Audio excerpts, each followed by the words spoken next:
Déjate presento una loción para después del afeitado llamada 212 Sexy Men de Carolina Herrera para caballeros, lanzada en 2006. Esta está siendo comercializada por Puig. Los perfumistas creadores de esta loción lo fueron Alberto Morillas y Rosendo Matthew.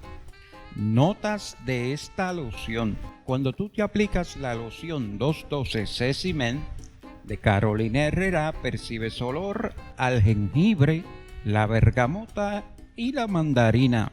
De media a una hora después, la loción 212 Sexy Men Carolina Herrera abre con olor a pimiento verde, notas florales, cardamomo y abatonca.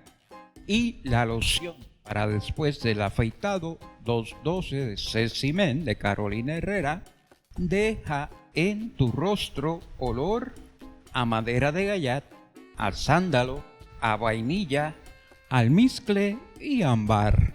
¿Qué te parece? Y por favor, no olvides